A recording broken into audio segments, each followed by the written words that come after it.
A lot of look the T Higgins thing. We've spent so much time on that, but there's always new layers and wrinkles being added to it. And now that the offseason is officially here for the Bengals, that is something that is going to continue to be talked about. And Elliot, you talked about it, the Jason Fitz conversation. The one thing that I thought was interesting too about the franchise tag, you asked him, would T sit? Would he even be open to playing on the franchise tag? Obviously, he's been pursuing a long-term deal for a while. Wasn't completely pleased about the being put on the tag last year, but I think I think what he thought was what we all thought, that was a Super Bowl caliber roster, and he wanted to put that distraction off to the side and say, hey, if this is my last go-round in Cincinnati, let's go try to win a championship. I think if he knew then what he knows now, I don't know if he would have been as quiet about playing on the franchise tag. I mean, at one point did request a trade. Now he has new representation, so I think that matters too to a certain point. But if he's not as confident that this team is a Super Bowl contender, is he willing to accept that? That's going to be the big question. But as Jason Fitz said, guys, he has no leverage. He's going to play. They do the whole trade me then, I don't want to be here, and then they end up playing. It always happens. It happens across the league. He brought up a good point, too. The franchise tag going nowhere. It only affects 30-plus players a season. They're not going to make a drastic change like that only impacts a handful of players throughout the league. Yeah, I think the tag is something that's going to stay forever. The only change that could possibly be made is an exclusion of a couple positions. I think that was thrown out a couple of years ago during the whole running back debacle when they had their group chat and no one was getting extended and everything along those lines.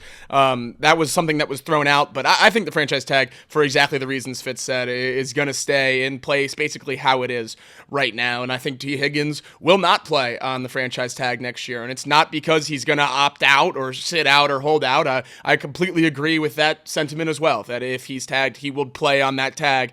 I just think the Bengals will either get him extended or trade him on the tag. I don't think they're going to do the Jesse Bates again and have him play 1 year, dribble out the clock, and let him walk for free. I know they only tagged Jesse once. This would be the second time they're tagging T, but they would lose the ability to tag him next offseason, which is the ability to tag and trade him. I think that's the only negotiation tactic the Bengals have right now. If T. Higgins was on the true open market, he would almost certainly leave the Bengals. I know we can do the agent conversation and how much does he love playing with Joe, and all that's great, and I don't know how much that means. So I'm going to continue to operate along money because that's the end-all be-all with most of these things. And if we get lucky that we have the one wide receiver in the history of sports that values friendships and relationships over money, that's awesome, and I love it. But most wide receivers especially do not. So I think if T. Higgins is on the open market, no tag, he would be about $33 million.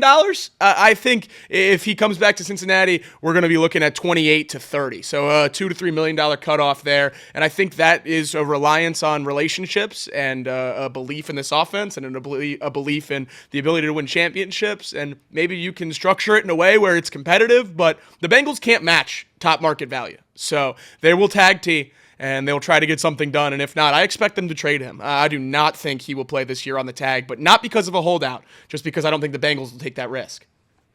I was only putting the thumbs down because as a fan of a rival team, I would be pissed if a player did what I love. I love when players do the whole, I want to be there for my guys. I want to be there for my team. I would hate that the team that is a rival of my team would finally find an athlete that actually values winning and relationships and that type of thing. But that would be good for the Cincinnati Bengals. And to be honest, that's the only thing that would get it done. My problem, and I know you guys won't view it this way, but my problem would be from a perception standpoint, if I'm T. Higgins, and Elliot, you keep saying he's a need. Joe Burrow came out and said he's a need.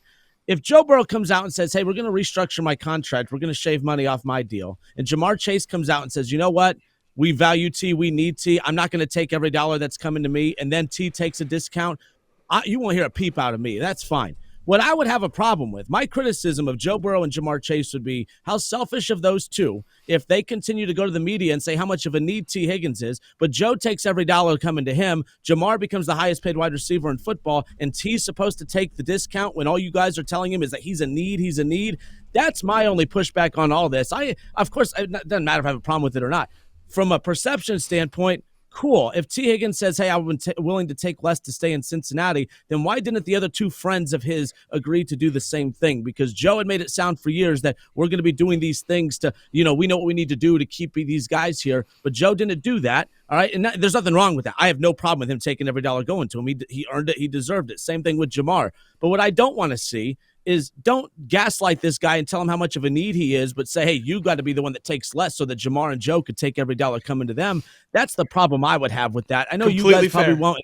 No, I agree. Issue I have with that. I absolutely agree. I think I've said a couple of times now that if Joe Burrow is going to sit up there on the podium and say how important T. Higgins is, and Jamar Chase is going to say how much he likes playing next to T, they should go together and figure out how to make this work. That's my expectation, and I also would not ask T to take $5 million less than open market to play with the highest paid quarterback and the highest paid wide receiver of all time. That's just as bad, I think, for locker room chemistry than what happened this year. I think you're setting a pretty clear hierarchy about who you value in the locker room, and I don't think that's ever good. Though everyone knows how that works on basically every single team. You don't need the contracts to tell you that, especially if the play doesn't necessarily depict the same thing. I think T. Higgins and Jamar Chase will both get wide receiver 1 money wherever they end up. I hope it's in Cincinnati, and if it does happen, the three of them will have to work together to make it happen.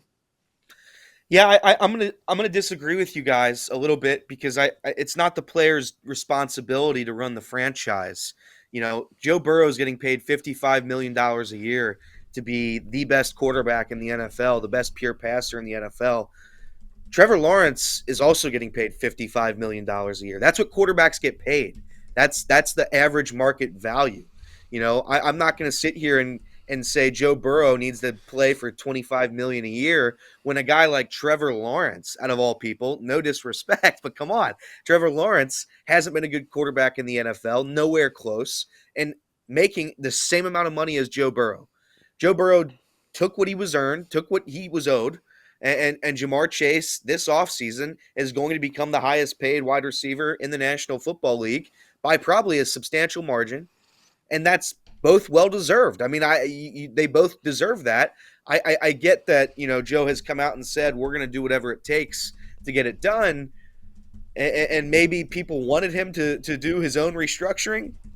That's the franchise's responsibility. The Cincinnati Bengals, Mike Brown, Duke Tobin, those guys are responsible for stuff like that. And if they're unable to make moves and they have to rely on their quarterback and wide receiver to financially run their own franchise for them, I think we're in a much worse place than we think.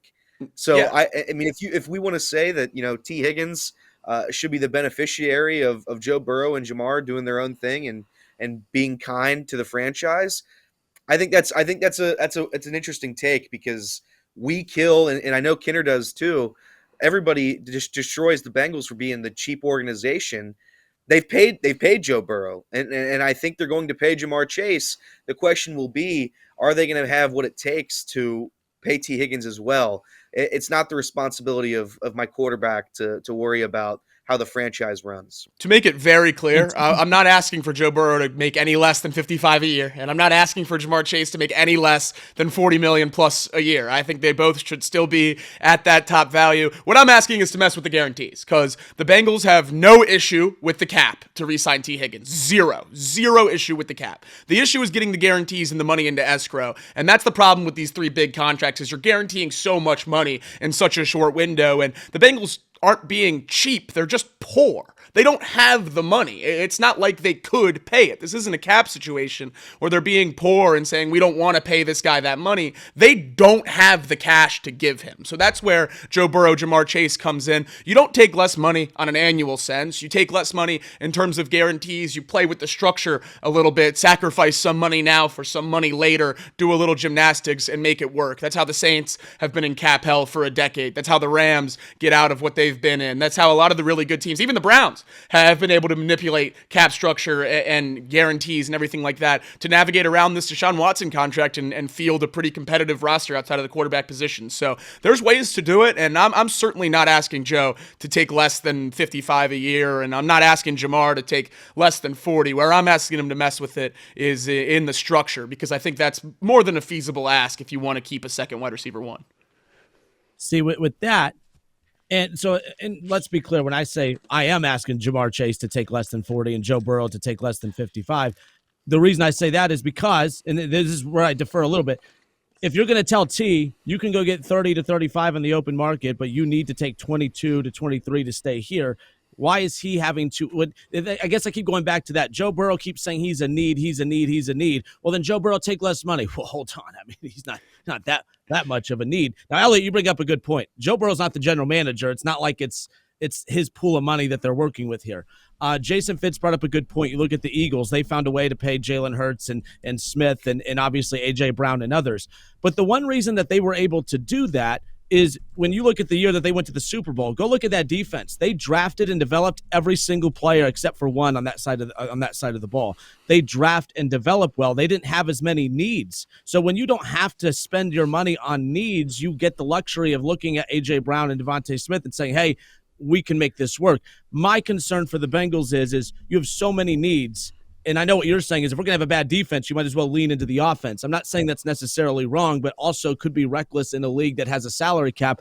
I don't know how. We saw this year, Joe Burrow led the league in passing. You had the Triple Crown leading wide receiver who led the league in every major statistical category out there at wide receiver. You had the guy that led the league in sacks, all of that, and it still wasn't good enough to make the playoffs. So leaning into that doesn't necessarily say that that's the right winning formula. That's just, hey, your quarterback's at least fun to watch on a team that's not good enough around him. Not a shot at Burrow, just the team as a whole.